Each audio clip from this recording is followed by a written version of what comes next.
Rais wa Jamhuri ya Muungano wa Tanzania, Mheshimiwa Dr. Samia Suluhu Hassan ametoa shilingi milioni 50 kuchangia ujenzi wa kanisa Katoliki Parokia ya Maria Mtakatifu Mwana wa Mungu Kabwigwa, wilaya ya Kibondo, mkoani Kigoma.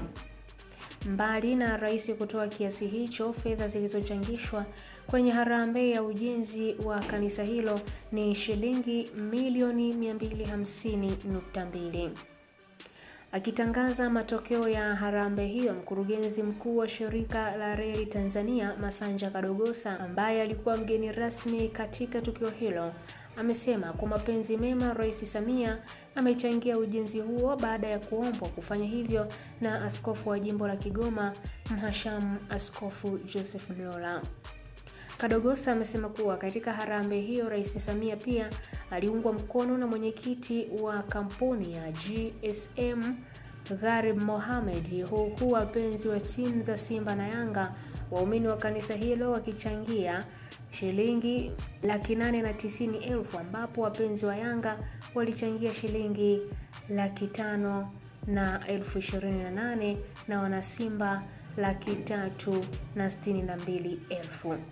Awali, askofu wa jimbo Katoliki la Kigoma Mhashamu Joseph Mlola alimshukuru Rais Samia kwa mchango huo na kuongeza kuwa ni kiongozi anayejali watu kwa hali yoyote, sambamba na kuwashukuru wote waliofanikisha harambee hiyo wakiongozwa na mkurugenzi mkuu wa TRC Masanja Kadogosa.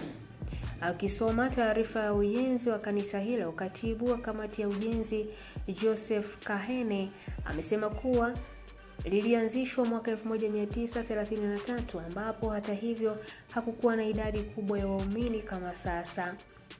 Sambamba na hayo, ameeleza kuwa kwa sasa kanisa hilo lina waumini 14,000, limekuwa dogo na lililozeeka, hivyo kunahitajika ujenzi wa kanisa jipya. Kahene amesema kuwa ujenzi wa kanisa jipya unahitaji shilingi bilioni 4 ili kukamilisha, likiwa na uwezo wa kuchukua waumini 1,800 kwa wakati mmoja, hivyo michango kutoka kwa watu mbalimbali bado inahitajika. Hii ni ABT Media na mimi ni Irene Nziku.